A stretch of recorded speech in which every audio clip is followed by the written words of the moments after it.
विविध विषय भारतीय वैज्ञानिकों का योगदान और नोबेल पुरस्कार।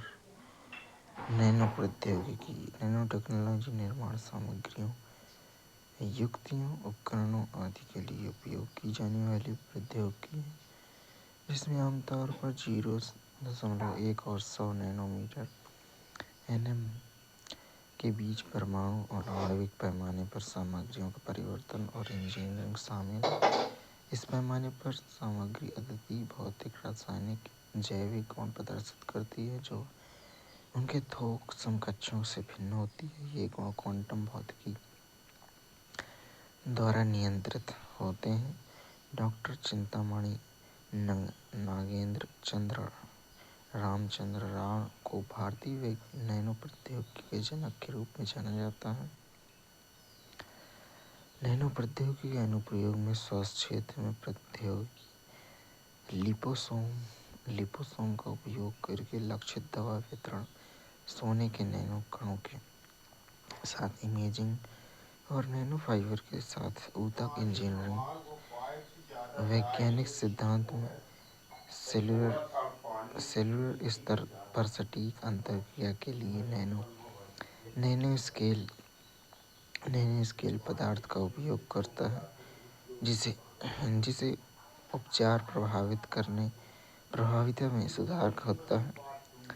खाद्य उद्योग, फूड इंडस्ट्री प्रौद्योगिकी,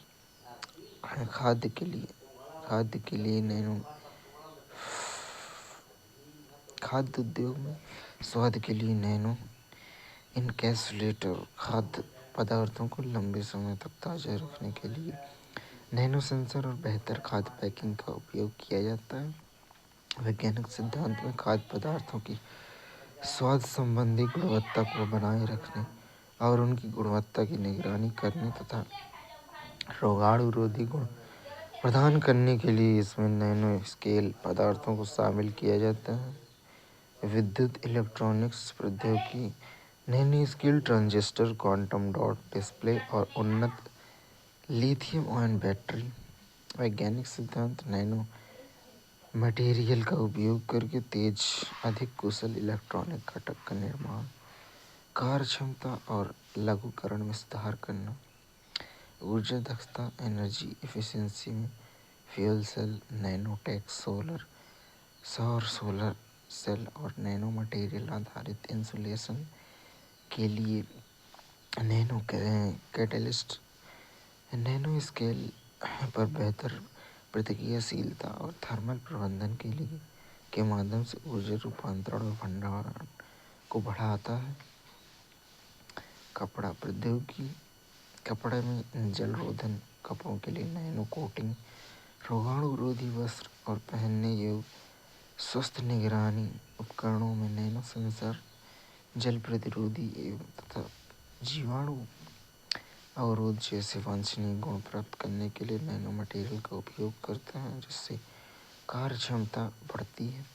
पर्यावरण में जल शोधन के लिए ग्राफीन फिल्टर, प्रदूषक इकाई के लिए नैनो कण, प्रदूषकों के अपघटक के लिए फोटो कैटलिक सामग्री, प्रदूषक को कुशलतापूर्वक हटाने तथा पर्यावरण निगरानी के लिए नैनो स्केल सामग्री का उपयोग करता है।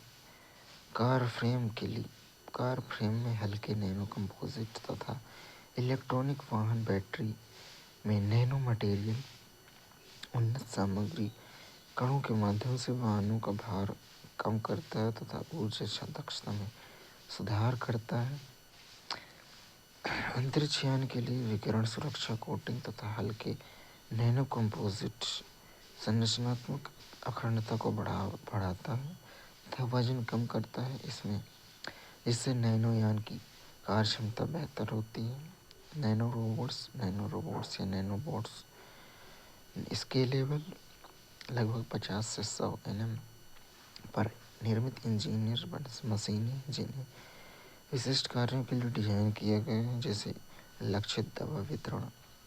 ये स्केलेबल सेलुलर स्तर पर कार्य करने के लिए नैनो टेक्नोलॉजी के सिद्धांतों का उपयोग करते हैं, जिससे सटीक चिकित्सीय हस्तक्षेप संभव होता है। चुंबकीय हाइपरथर्मिया, मध्यस्थता कैंसर थेरेपी। चुंबकीय नैनो का लौह ऑक्साइड को ट्यूमर के क्षेत्र में इंजेक्ट किया जाता है और कैंसर कोशिकाओं को लक्षित करने और मारने के लिए एक वैकल्पिक चुंबकीय क्षेत्र का उपयोग करके गर्म किया जाता है, जबकि आसपास के स्वस्थ ऊतकों को होने वाली क्षति को न्यूनतम किया जाता है।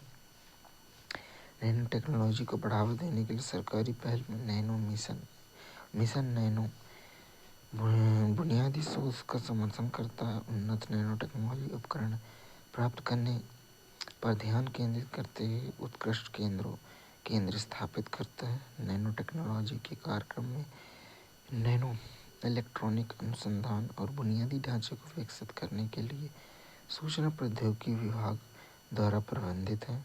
Nano science and technology NSTI पर पहल, दवा और दवा वितरण सहित नैनो मटेरियल अनुप्रयोगों पर ध्यान केंद्रित करने के लिए विज्ञान और प्रौद्योगिकी विभाग द्वारा स्थापित नैनो प्रौद्योगिकी एवं विज्ञान मिशन NSTM।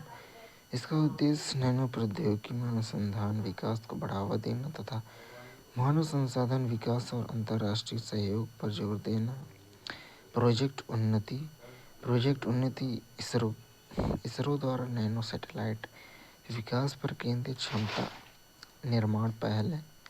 नैनो सैटेलाइट निर्माण एकीकरण परीक्षण में विकासशील देशों के प्रौद्योगिकियों के कौशल को बढ़ाना।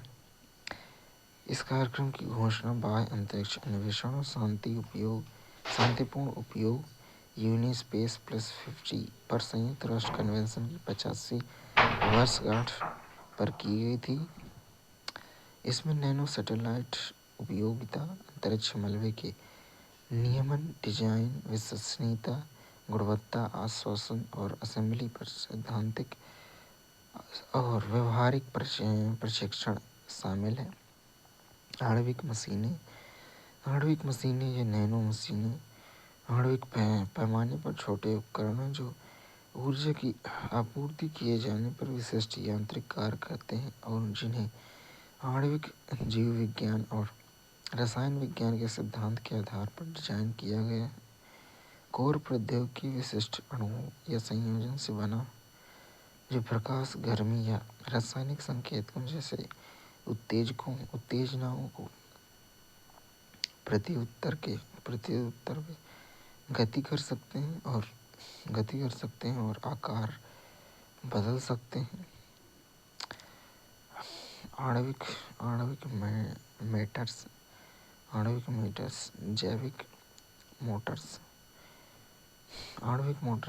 मोटर जैसे कि ATP मेंथेस के समान रासायनिक ऊर्जा को यांत्रिक गति में परिवर्तित करती है। आणविक स्विच बाहरी संकेतों के बजाय जवाब में विन्यास बदलना। आणविक रोटर ऐसे घूमने वाले घटक जो नियंत्रित तरीके से घूम सकते हैं। अनुप्रयोग में विशेष रूप से कैंसर के उपचार में विशिष्ट कोशिकाओं या ऊतकों पर लक्षित दवा पहुंचाना। नैनोबोटिक्स, सेलुलर मरम्मत और न्यूनतम इन्वेसिव सर्जरी के लिए नैनो रोबोट का विकास। भौतिक विज्ञान में स्मार्ट सामग्रियों का निर्माण जो पर्यावरणीय परिवर्तनों के आधार पर अपने गुणों को अनुकूल करते हैं। मान्यता में 2016 का रसायन विज्ञान का नोबेल पुरस्कार जीन पियरे सौवेज, सर फ्रेजर स्टोडार्ट और बर्नार्ड फेरेंगा को आणविक मशीनों पर उनके कार्य के लिए प्रदान किया गया, जिससे इस क्षेत्र की क्षमता पर प्रकाश पड़ा है।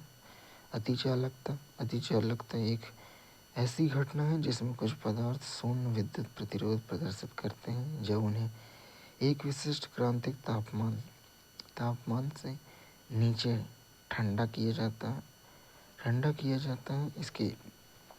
इसके अलावा उसका चुंबकीय क्षेत्र भी शून्य हो जाता है। शून्य विद्युत प्रतिरोध अतिचालक अवस्था में पदार्थ बिना किसी हानि के विद्युत प्रवाह का संचालन करते हैं। इसके परिणाम स्वरूप अत्यधिक कुशल विद्युत संचरण होता है। मेसनर प्रभाव अतिचालक का चुंबकीय क्षेत्र भी शून्य हो जाता है, जिससे वे चुंबकों को विकर्षित कर पाते हैं। यह गुण चुंबकीय उत्तोलन को सक्षम बनाता है। इसका मैगलेव ट्रेन जैसी तकनीकों में महत्वपूर्ण अनुप्रयोग है। महत्वपूर्ण तापमान में अतिचालकता केवल एक विशिष्ट तापमान से नीचे होती है, जिसे महत्वपूर्ण तापमान TC के रूप में जाना जाता है। अधिकांश पारंपरिक अतिचालकों के लिए यह तापमान अत्यंत कम होता है, जो पूर्ण शून्य -273 डिग्री सेल्सियस के करीब होता है। अनुप्रयोग में चुंबकीय अनुनाद इमेजिंग MRI मशीनों में उच्च सटीक इमेजिंग के लिए अतिचालक चुंबक आवश्यक है। मैगलेव ट्रेन में अतिचालक घर्षण रहित उच्च गति वाली ट्रेन की सुविधा प्रदान करते हैं, जो मेसनर प्रभाव के कारण पटरियों के ऊपर तैरती हैं। पावर ग्रिड लंबी दूरी पर न्यूनतम ऊर्जा हानि के साथ कुशल विद्युत संचरण के लिए सुपरकंडक्टरों की उपयोगिता की जांच की जाती है। ऑस्मोसिस परासरण और रिवर्स ऑस्मोसिस कम विलेय सांद्रता वाले क्षेत्र से उच्च विलेय सांद्रता वाले क्षेत्र में अर्धपारगम झिल्ली के माध्यम से पानी के अणु की निष्क्रिय गति, जिसका उसे सांद्रता को संतुलित करना है। प्राकृतिक परासरण दाब पर निर्भर करता है, जिससे पानी को गुजरने दिया जाता है, जबकि विलेय को स्वतंत्र रूप से आगे बढ़ने से रोका जाता है। अनुप्रयोग में पौधे में जल अवशोषण, पशु कोशिकाओं में द्रव असंतुलन और गुर्दे का निस्यंदन शामिल है। रिवर्स ऑस्मोसिस एक कृत्रिम प्रक्रिया है, जो ऑस्मोसिस के प्राकृतिक प्रवाह के विरुद्ध बाहरी दाब का उपयोग करके उच्च विलेय सांद्रता वाले क्षेत्र से कम सांद्रता वाले क्षेत्र में जल को अर्धपारगम झिल्ली के माध्यम से गुजारती है। तंत्र में परासरण दाब को दूर करने के लिए ऊर्जा की आवश्यकता होती है। विलेय और बड़े कणों को अवरुद्ध करते हुए केवल जल के अणुओं को गुजरने दिया जाता है। अनुप्रयोग आमतौर पर समुद्री जल के विलवणीकरण, पेयजल के शुद्धिकरण, औद्योगिक अपशिष्ट जल का उपचार और घरेलू जल शोधन प्रणालियों में उपयोग किया जाता है। जल निस्यंदन प्रौद्योगिकी रिवर्स ऑस्मोसिस मुख्य प्रौद्योगिकी में दाब में अर्धपारगम झिल्ली के माध्यम से जल को प्रवाहित करता है। विज्ञान लवण भारी धातुओं और घुले हुए ठोस पदार्थ को प्रभावी ढंग से फिल्टर करता है, जिससे यह विलवणीकरण और घरेलू जल शोधन के लिए उपयुक्त हो जाता है। अल्ट्रावायलेट UV निस्यंदन मुख्य प्रौद्योगिकी में जल को कीटाणु रहित करने के लिए UV प्रकाश का उपयोग करता है। बैक्टीरिया, वायरस, अन्य रोगजनकों के DNA को बाधित करता है। यह सुनिश्चित करता है कि जैविक रूप से दूषित जल शुद्ध हो। आमतौर पर अन्य प्रणालियों के साथ संयोजन में उपयोग किया जाता है। कार्बन फिल्टर खोजने के लिए सक्रिय कार्बन का उपयोग करता है। कार्बनिक यौगिक क्लोरीन हानिकारक रसायनों को सोखता है, स्वाद और गंध को बढ़ाता है। आमतौर पर घरेलू जल निस्यंदन प्रणालियों में उपयोग किया जाता है। कार्बन नैनोट्यूब निस्पंदन उन्नत निस्पंदन के लिए कार्बन नैनोट्यूब का उपयोग करता है। नैनो कणों बैक्टीरिया, वायरस को रोकता है, जबकि जल को गुजरने देता है। अभी भी प्रायोगिक चरण में है। कुशल निस्यंदन के लिए आशाजनक अनुप्रयोग हैं। झिल्ली बायोरिएक्टर MBR जैविक उपचार प्रक्रियाओं को झिल्ली निस्यंदन के साथ जोड़ती है। एक बायोरिएक्टर कार्बनिक पदार्थ को तोड़ता है, जबकि झिल्ली उपचारित जल को ठोस पदार्थों से अलग करती है, जिससे गुणवत्ता वाला जल प्राप्त होता है। माइक्रोफिल्ट्रेशन और अल्ट्राफिल्ट्रेशन छोटे छिद्रों 0.1 से 0.01 माइक्रोन वाली झिल्ली का उपयोग करता है। निलंबित कणों, बैक्टीरिया, कुछ वायरस को हटाता है। इसका उपयोग जल उपचार संयंत्रों और घरेलू प्रणालियों में जल की गुणवत्ता बढ़ाने के लिए किया जाता है। आयन एक्सचेंज, आयन प्रतिस्थापन के लिए राल मोतियों रेजिन बीड्स का उपयोग करता है। अवांछित आयन जैसे कि कैल्शियम और मैग्नीशियम को सोडियम या पोटेशियम आयनों से प्रतिस्थापित करता है, जिसका उपयोग मुख्य रूप से जल मृदुकणक प्रणालियों में किया जाता है। हाइड्रोजेल त्रिआयामी बहुलक नेटवर्क से बना है। औद्योगिक अपशिष्ट जल में भारी अणुओं को पकड़ते हुए बड़ी मात्रा में जल को बनाए रखता है। दवा वितरण प्रणालियों और मोबाइल एयर कंडीशनिंग में भी इसका उपयोग किया जाता है। आसवन, इसमें जल को उबालना और भाप को वापस तरल रूप में संघनित करना शामिल है। अशुद्धियों को पीछे छोड़ता है।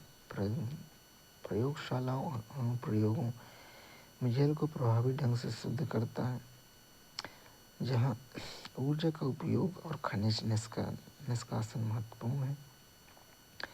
ऑयल जेपर एक सूक्ष्मजीवी उत्पाद है, जिसमें तेल को नष्ट करने वाले बैक्टीरिया होते हैं। इसका उपयोग हाइड्रोकार्बन को गैर विषाक्त पदार्थों में तोड़कर तेल रिसाव को साफ करने के लिए बायोपचार बायोरेमेडिएशन के लिए किया जाता है, जो पर्यावरण प्रदूषण के लिए एक पर्यावरण अनुकूल साधन प्रदान करता है।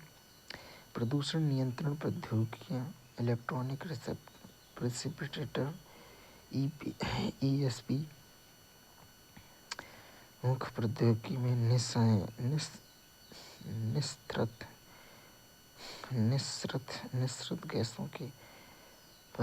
निस्सृत गैसों से कण पदार्थों को हटाने के लिए इलेक्ट्रॉनिक चार्ज का उपयोग करती है।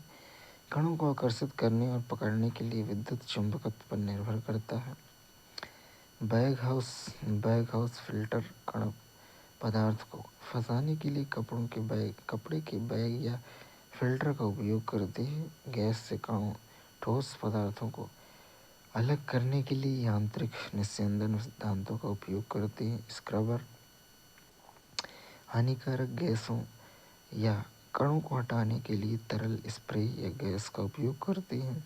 प्रदूषक को बेअसर करने के लिए रासायनिक अवशोषण सिद्धांतों को लागू करती है। कैटेलिटिक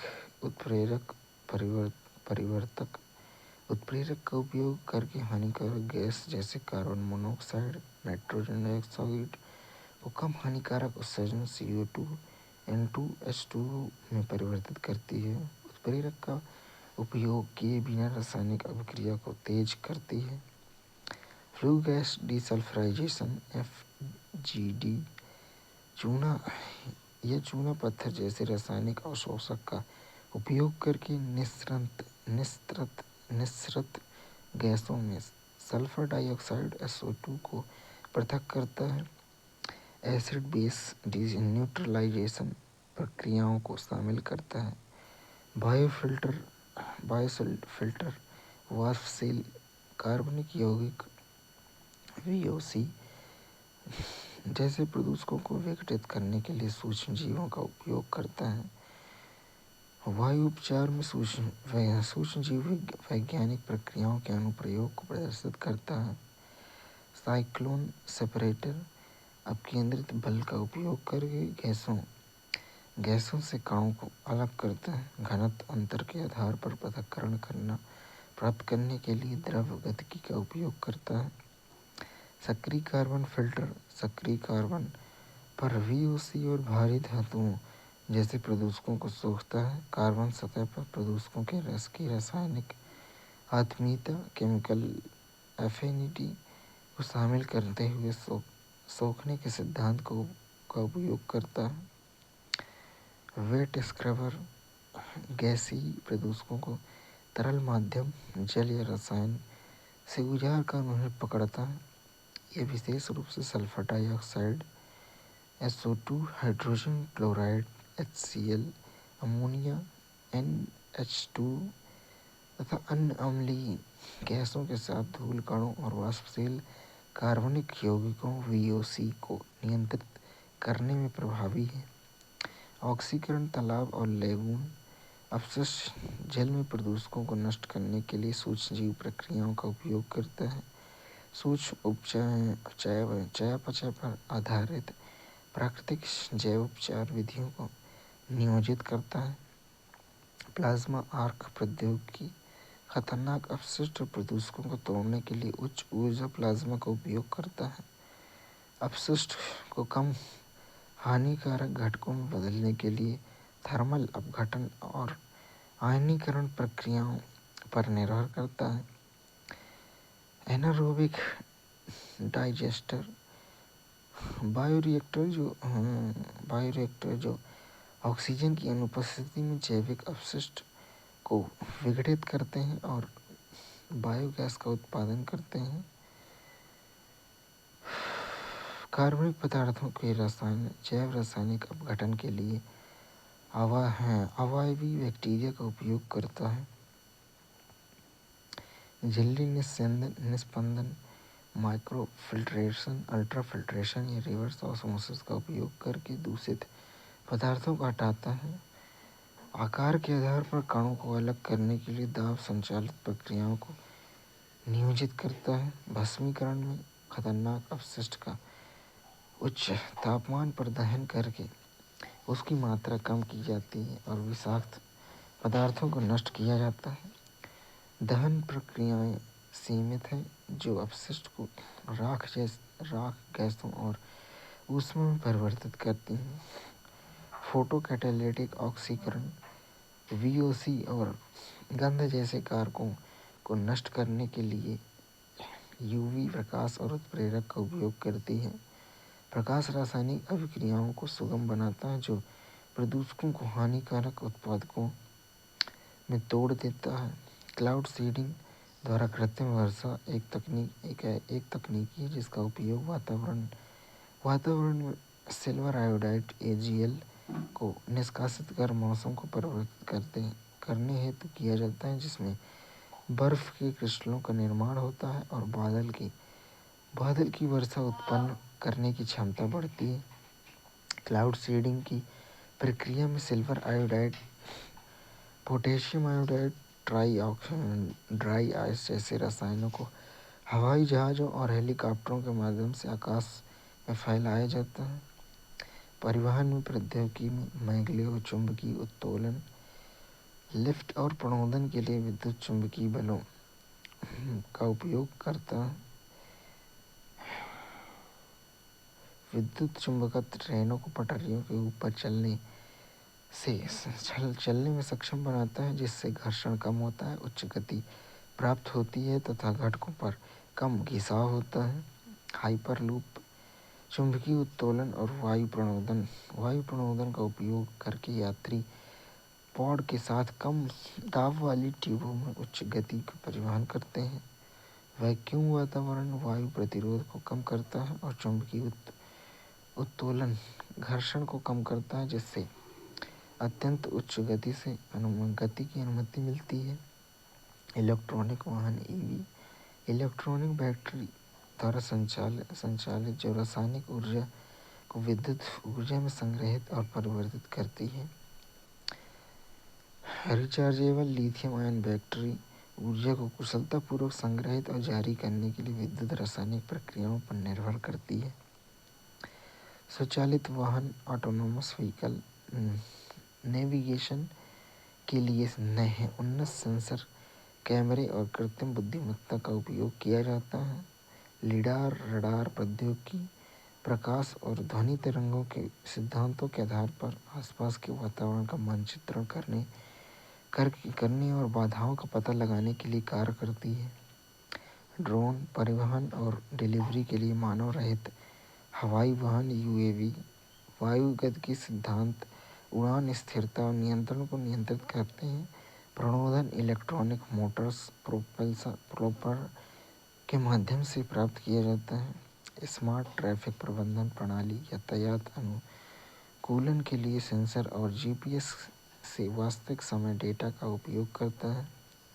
डेटा विश्लेषण में यातायात प्रवाह का पूर्वानुमान लगाने और कुशलतापूर्वक प्रबंधन करने के लिए सांख्यिकी यांत्रिक और गतिविधि शामिल होती है। कनेक्टेड वाहन प्रौद्योगिकी में डेटा विनियमन के लिए संचार प्रौद्योगिकी से सुसज्जित वाहन से वाहन V2V और वाहन से बुनियादी ढांचे V2I के बीच संपर्क को बढ़ाने और के लिए रेडियो आवृत्ति संचार और नेटवर्किंग सिद्धांतों का उपयोग करता है।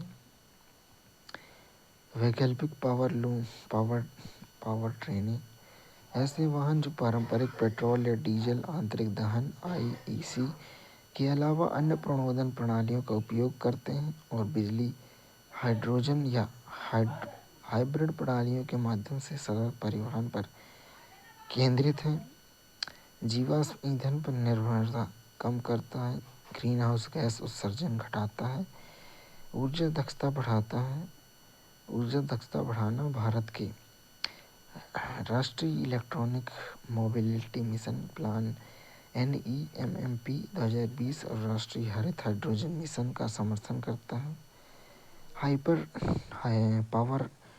पावर ट्रेन वाहनों के लिए पूर्व बैटरी इलेक्ट्रॉनिक वाहन BEV पूरी तरह से रिचार्जेबल बैटरी पैकों में संग्रहित बिजली से संचालित इलेक्ट्रॉनिक मोटर का उपयोग करते हैं। कोई IEC ईंधन टैंक या एग्जॉस्ट नहीं होता है। इलेक्ट्रिक प्रणोदन ICE का स्थान लेता है। NEMMP 2020 के अनुप्रयोग हैं और फेम इंडिया योजना के माध्यम से वर्ष 2030 तक 30% EV अपनाने पर लक्षित करता है। मुख्य विशेषताओं में शून्य टेप लाइन उत्सर्जन शामिल है, जिससे पर्यावरणीय प्रभाव कम होता है। हाइड्रोजन फ्यूल सेल FCEV ये फ्यूल सेल स्टैक में हाइड्रोजन ऑक्सीजन विद्युत रासायनिक अभिक्रियाओं के माध्यम से बिजली उत्पन्न करते हैं, जो इलेक्ट्रॉनिक मोटर को शक्ति प्रदान करता है। जलवाष्प और ऊष्मा को उत्सर्जन करते हैं। मुख्य विशेषताओं में शून्य उत्सर्जन शामिल है। लंबी दूरी और भारी ड्यूटी अनुप्रयोगों के लिए उपयुक्त तथा तीव्र ईंधन भराव। फ्यूल सेल इलेक्ट्रिक हाइब्रिड वाहन FCEHV ये इलेक्ट्रिक मोटर को शक्ति देने के लिए हाइड्रोजन फ्यूल सेल और रिचार्जेबल बैटरियों को एकीकृत करते हैं तथा पुनर्योजी ब्रेकिंग का उपयोग करते हैं, जो गतिज ऊर्जा को विद्युत ऊर्जा में बदल देता है। उस प्रक्रिया को उलटकर जो वाहन को आगे बढ़ाती है। मुख्य विशेषताओं में शामिल है फ्यूल सेल की रेंज और दक्षता के लिए बैटरी शक्ति का संयोजन। भारतीय रेलवे की प्रगति। भारतीय रेल योजना का लक्ष्य 2030 तक भविष्य के लिए तैयार रेलवे प्रणाली बनाना है। इस योजना का उद्देश्य मांग से पहले क्षमता बनाना है, जो बदले में 2050 तक मांग में भविष्य की वृद्धि को पूरा करेगी। माल ढुलाई में रेलवे की हिस्सेदारी को बढ़ाकर 45% कैटेगरी 45% करेगी और इन्हें बनाए रखना जारी रखेगी। कवच भारतीय रेलवे द्वारा स्वदेशी रूप से विकसित एक स्वचालित ट्रेन सुरक्षा ATP प्रणाली, हिंदी में कवच नाम का अर्थ है ढाल, जो इसमें मजबूत सुरक्षा प्रदान करने और रेलवे संचालन में उच्चतम सुरक्षा मानकों को बनाए रखने के उद्देश्य को दर्शाता है। सुचारू कामकाज के लिए पूरी तरह से लंबाई में radio frequency identification RFID tag लगाए गए हैं ताकि कवच प्रणाली ट्रेन की स्थिति को ट्रैक कर सके और मार्ग में किसी भी संभावित सुरक्षा मुद्दों का पता लगा सके। बौद्धिक संपदा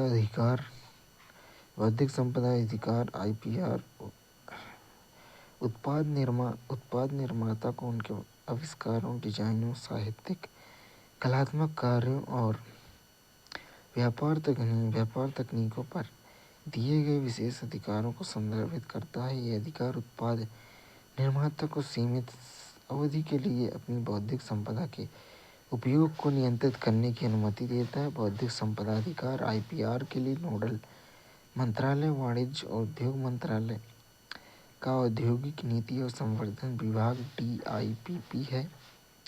बौद्धिक संपदा अधिकारों की श्रेणी में कॉपीराइट, यह मूल साहित्यिक, कलात्मक, संगीत कार्यों की सुरक्षा करता है।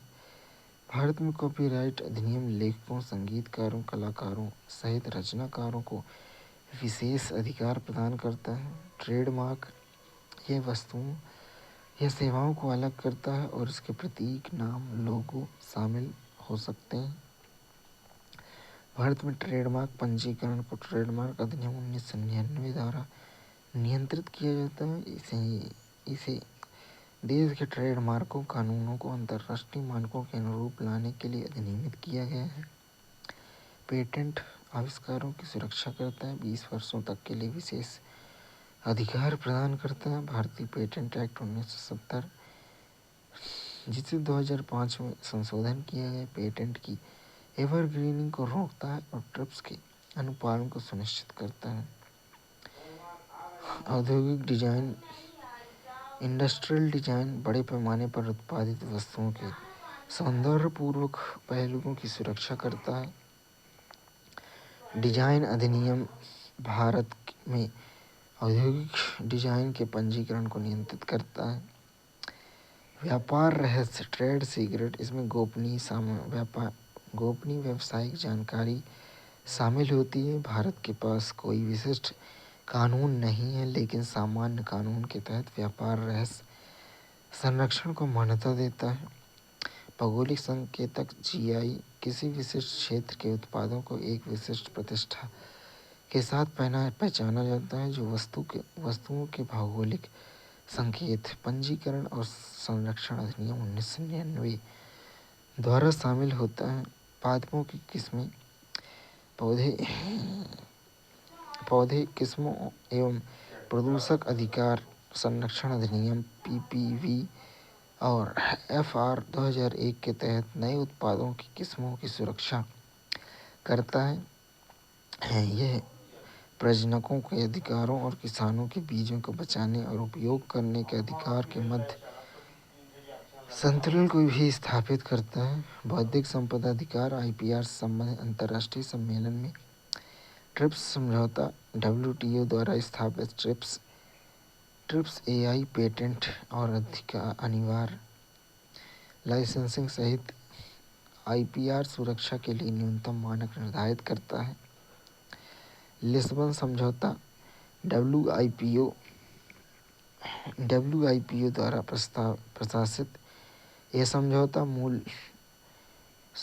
मूल के नेम ऑफ ओरिजिन की अंतर्राष्ट्रीय सुरक्षा की सुविधा प्रदान करता है। बर्न कन्वेंशन औपचारिकताओं के बिना अंतर्राष्ट्रीय कॉपीराइट सुरक्षा सुनिश्चित करता है। पेटेंट कन्वेंशन आविष्कारों और ट्रेडमार्क सहित औद्योगिक संपत्ति की सुरक्षा के लिए एक रूपरेखा प्रदान करता है। WIPO WIPO कॉपीराइट संधि, WCT कॉपीराइट सुरक्षा को डिजिटल परिवेश तक विस्तारित करता है। पेटेंट सहयोग संधि PCT कई देशों में एक ही पेटेंट आवेदन को मान्यता देकर अंतर्राष्ट्रीय पेटेंट दाखिल करने की प्रक्रिया को सरल बनाता है। भारतीय वैज्ञानिकों का योगदान, श्रीनिवास रामानुज अयंगर 1887-1920, क्षेत्र गणित। रामानुज को गणित, विश्लेषण, संख्या सिद्धांत और अनंत श्रृंखला के क्षेत्र में उनके अग्रणी योगदान के लिए जाना जाता है। औपचारिक प्रशिक्षण की कमी के बावजूद उनके अंतर्ज्ञान और मौलिकता के मौलिकता ने उन्हें 3000 से अधिक गतिशील परिणाम प्राप्त करने के लिए प्रेरित किया है, जिसमें अधिकतर समग्र संख्याओं के गुण, रामानुज अभ्यास, रामानुजन थीटा फंक्शन और विज्ञान विभाजन सूत्र आदि शामिल थे। वर्ष 1999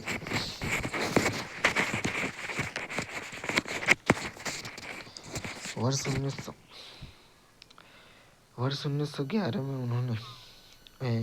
1911 में उन्हें उसी पत्रिका में बर्नौली संख्याओं पर एक शानदार शोध पत्र प्रकाशित किया। इससे उन्हें पहचान मिली और वे एक अद्वितीय गणितीय प्रतिभा के लिए विख्यात हो गए। चंद्रशेखर वेंकट रमन 1888 से 1971 भौतिकी में क्षेत्र में योगदान उन्हें प्रकाश के प्रकीर्णन और रमन प्रभाव की खोज पर उनके काम के लिए जाना जाता है, जिसने दर्शाया कि प्रकाश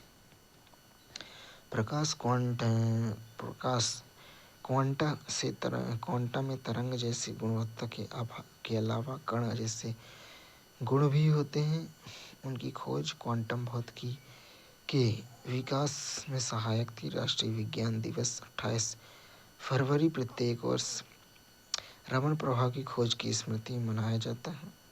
रमन प्रभाव: जब प्रकाश किसी अणु से टकराता है तो उनका अधिकांश भाग उसी समय वापस उछलता है। इसे लोचदार प्रकीर्णन कहते हैं। लेकिन प्रकाश का एक छोटा सा हिस्सा एक अलग दिशा में बिखर जाता है, जिसकी ऊर्जा में थोड़ा बदलाव होता है। ऐसा इसलिए होता है क्योंकि प्रकाश पदार्थ में अणुओं के कंपन के साथ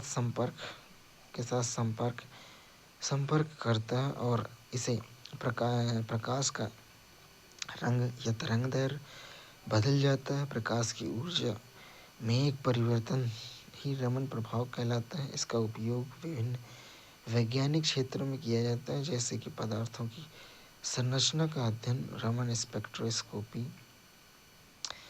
जगदीश चंद्र बोस 1858 से 1937 भौतिकी, बायोफिजिक्स, वनस्पति विज्ञान में योगदान है।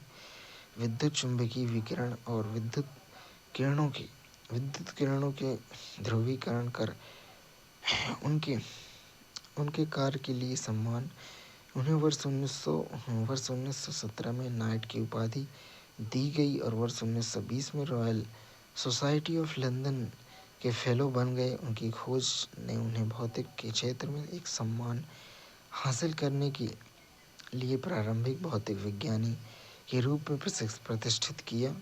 बोस को रेडियो माइक्रोवेव ऑप्टिक्स के क्षेत्र में महत्वपूर्ण योगदान देने का श्रेय दिया जाता है। उन्होंने रेडियो माइक्रोवेव ऑप्टिक्स के अन्वेषण में अग्रणी भूमिका निभाई। उन्होंने पादप उद्दीपक के साथ प्रयोग करके पादप विज्ञान में महत्वपूर्ण योगदान दिया। होमी जहांगीर भाभा 1909 से 1966 परमाणु भौतिकी क्षेत्र में होमी जहांगीर भाभा को भारतीय परमाणु कार्यक्रम के जनक के रूप में जाना जाता है। भारत का 3 चरणीय परमाणु ऊर्जा कार्यक्रम उनके द्वारा प्रतिपादित किया गया था। यह Tata institute of fundamental research और ट्राम्बे परमाणु ऊर्जा प्रतिष्ठान, अब भाभा परमाणु अनुसंधान केंद्र के संस्थापक निदेशक थे। विक्रम अम्बालाल साराभाई 1919 से 1971 अंतरिक्ष विज्ञान में डॉक्टर विक्रम अम्बालाल साराभाई आधुनिक भारत के एक प्रमुख व्यक्ति, भारतीय अनुसंधान संगठन इसरो के संस्थापक। उन्होंने भारत के उद्घाटन उपग्रह आर्यभट्ट के प्रक्षेपण का भी नेतृत्व किया था। डॉक्टर सीवी रमन के मार्गदर्शन में उन्होंने ब्रह्मांडीय किरणों के क्षेत्र में गहन अध्ययन किया। उन्हें कैम्ब्रिज विद्यालय से पीएचडी की उपाधि प्राप्त की। कैम्ब्रिज यूनिवर्सिटी से कॉस्मिक किरणों पर उनके शोध से पता चला कि उनकी उत्पत्ति बाहरी अंतरिक्ष से ऊर्जावान कणों के रूप में हुई, जो पृथ्वी की यात्रा के दौरान सूर्य पृथ्वी के वायुमंडल और चुंबकीय बलों से प्रभावित परिवर्तनों से गुजर रहे थे। सत्येंद्र नाथ बोस 1894 से 1974 भौतिकी में। सत्येंद्र नाथ बोस एक प्रसिद्ध भौतिक विज्ञानी थे जो 1920 के दशक की शुरुआत में क्वांटम यांत्रिकी में अपने योगदान के लिए जाने जाते हैं। उनका सबसे महत्वपूर्ण योगदान बोस-आइंस्टीन सांख्यिकी का विकास है। बोस-आइंस्टीन कंडेंसेट का सिद्धांत था जो बोसोन को एक तनु गैस के लिए पदार्थ की एक अवस्था है जिसे पूर्ण शून्य के बहुत करीब तापमान पर ठंडा किया जाता है। इस कार्य ने बोस-आइंस्टीन कंडेंसेट घटना की खोज की नींव रखी जो क्वांटम भौतिकी में एक महत्वपूर्ण अवस्था है। अल्बर्ट आइंस्टीन के साथ बोस के सहयोग से बोस-आइंस्टीन सांख्यिकी का विकास हुआ जो पूर्णांक स्पिन इंटीजर स्पिन के नाम से के समान गणों के साथ समान कणों की सांख्यिकी वितरण का वर्णन करता है जिसे बोसोन के रूप में जाना जाता है जिसका नाम उनके सम्मान में रखा गया है। बोस-आइंस्टीन कंडेंसेट बीईसी पदार्थ की एक अनूठी व्यवस्था है जो तब बनती है जब परमाणुओं के समूह को परम शून्य 0 केल्विन या -273.15 डिग्री सेल्सियस के करीब तापमान पर ठंडा किया जाता है। ऐसे सफ़ेद कम तापमान पर परमाणु इतने धीमे हो जाते हैं कि वे अलग-अलग कणों की बजाय एक एकल क्वांटम इकाई के रूप में व्यवहार करना शुरू कर देते हैं। इस अवस्था में कण विशेष रूप से बोसोन एक ही क्वांटम अवस्था में होते हैं जो अनिवार्य रूप से एक सुपर परमाणु में विलीन हो जाते हैं। शून्य परमाणु के करीब परमाणु लगभग बिना किसी गति के ठंडे हो जाते हैं। बोसोन कण जो क्वांटम अवस्था को साझा कर सकते हैं। क्वांटम व्यवहार परमाणु एक बड़ी क्वांटम इकाई के रूप में कार्य करता है। बोस-आइंस्टीन सांख्यिकी बोसोन के व्यवहार का वर्णन करते हैं। कण जो फर्जियम जो पॉली अपवर्जन सिद्धांत का पालन करते हैं के विपरीत बिना अपवर्जन के समान क्वांटम अवस्था में रह सकते हैं। ये सांख्यिकी बताते हैं कि कैसे अप्रभेद्य कणों बोसोन के समूह विशेष रूप से बहुत कम तापमान पर स्वयं को विभिन्न ऊर्जा स्तरों के बीच वितरित करते हैं। एक महत्वपूर्ण परिणाम यह है कि अत्यंत कम तापमान पर बोसोन एक ही ऊर्जा अवस्था में एकत्रित होते हैं जिससे बोस-आइंस्टीन कंडेंसेट जैसी घटना होती है। इस सांख्यिकी मॉडल को सत्येंद्र नाथ बोस ने विकसित किया था और अल्बर्ट आइंस्टीन ने इसे आगे बढ़ाया था। सुब्रमण्यम चंद्रशेखर 1910 से 1995 खगोल भौतिकी में योगदान। सुब्रमण्यम चंद्रशेखर एक प्रतिष्ठित खगोल भौतिकविद जिनके योगदान ने तारकीय विकास की समझ को महत्वपूर्ण रूप से आगे बढ़ाया। उन्हें सितारों की संरचना और विकास के लिए महत्वपूर्ण भौतिक प्रक्रियाओं पर उनके भौतिक सैद्धांतिक काम के लिए जाना जाता है जिससे चंद्रशेखर सीमा का सूत्रीकरण भी शामिल है। यह सीमा एक स्थिर सफ़ेद बौने तारे के अधिकतम तापमान पर निर्भर करती है जिसके आगे यह ढह जाएगा जिससे विशाल तारों के बाद के विकास चरणों के महत्वपूर्ण अंतरक्रिया प्राप्त होगी। खगोल भौतिकी के क्षेत्र में उनके गहन योगदान के लिए चंद्रशेखर को 1983 में विलियम ए फाउलर के साथ भौतिक नोबेल पुरस्कार से सम्मानित किया गया। चंद्रशेखर सीमा वह अधिकतम द्रव्यमान है जो एक श्वेत बौने तारे का हो सकता है जो सूर्य के द्रव्यमान का लगभग 1.4 गुना है। यदि एक श्वेत बौने का द्रव्यमान इस सीमा से अधिक हो जाता है तो यह इलेक्ट्रॉन अपघटन दाब के माध्यम से स्वयं का समर्थन नहीं कर सकता है और यह एक न्यूट्रॉन तारे या ब्लैक होल में विलीन हो जाता है। यह अवधारणा समाप्त होते हुए तारों के भविष्य का निर्धारण करने में महत्वपूर्ण है। हरगोविंद खुराना 1922 से 2011। जैव रसायन में योगदान। हरगोविंद खुराना भारतीय मूल के नोबेल पुरस्कार विजेता जैव रसायनज्ञ थे, जिन्हें आनुवंशिकी में उनके अभूतपूर्व शोध के लिए जाना जाता है। सबसे महत्वपूर्ण उल्लेखनीय योगदान में प्रोटीन संश्लेषण में न्यूक्लियोटाइड की भूमिका, जो स्पष्ट करना है, जो यह समझने में महत्वपूर्ण था कि आनुवंशिक जानकारी को प्रोटीन में कैसे अनुवादित किया जाता है। डीएनए की संरचना बनाने वाली यौगिक ओलिगोन्यूक्लियोटाइड्स के संश्लेषण पर खुराना का काम जैव प्रौद्योगिकी के विकास में सहायक है। आणविक जीव विज्ञान के क्षेत्र में उनके योगदान के लिए 1968 में रॉबर्ट डब्ल्यू होली और मार्शल डब्ल्यू निरेनबर्ग के साथ फिजियोलॉजी या मेडिसिन में नोबेल पुरस्कार सम्मानित किया गया।